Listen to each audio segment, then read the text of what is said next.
Artists on the beat.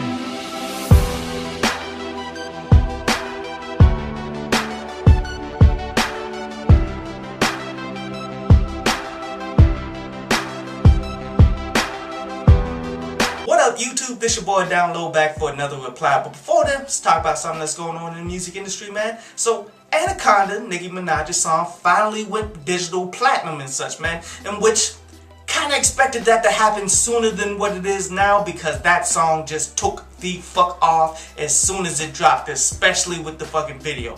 But great damn job, Nicki. Even though it's getting a bunch of hate from dudes like Charlamagne saying that it's corny or whatever, man, you can't deny the success of it. Anyway, on to today's reply. Today's reply is to that The Game featuring Lil Wayne and Chris Brown. That fuck your feelings. And you know, as I listen to it, I'm like, is this just a fucking homage to auto-tune? And it doesn't make any fucking sense. Like, first of all, why the fuck is Lil Wayne on the fucking hook when you got Chris Brown right there? Call me old school or something, man, but whenever you get the R&B singer, you tend to make them do the hook. Now, Lil Wayne is just as hot as Chris Brown and such, man, so getting him to do the hook is cool, but not when you gonna make him auto-tune whatever the fuck he's saying. And this is the thing that fucking kills me. Like, auto-tune is not a style, no matter how badly people trying to make it out to be. Really what auto-tune does is cover up the flaws of a bunch of these artists that want to sing but don't want to pay the fucking money to do so. So by The Game getting Chris Brown and allowing him to do auto-tune, it's like he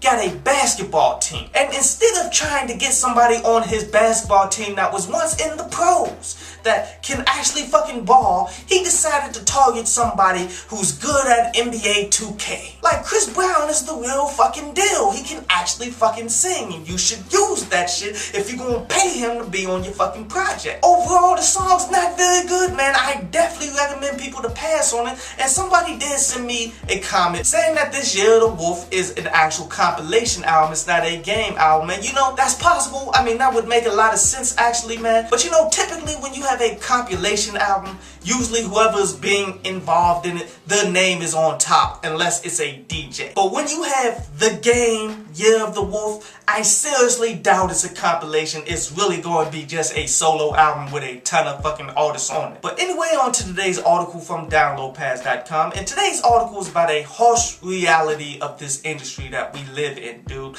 That some people and some things just never catch on. You could have the money, you could have the promotional dollars, you could have the promotion, you could have the dope music, and sometimes it just never fucking clicks. Like, the perfect example of this, man, would be The Farm from back in the day, if you remember. Is Dr. Dre doing all the beats with AZ, Nas, Foxy Brown. Like, the record labels knew they had something with this, man. And if you ask any of them that put that shit together now, they still stumped on why that shit didn't take off, why that shit flopped like that. There's a ton of artists, man, that are really skilled that people look at like, oh, they're so underrated. They never just popped and they never just blew the fuck up. That shit just happens, dude, and there's no explanation for it. Like, people try to make hip-hop into such a science when really you're just dealing with off of what happened with someone in the past, when odds are that may not happen for you. As much as these people want to claim that they know what the fuck they doing,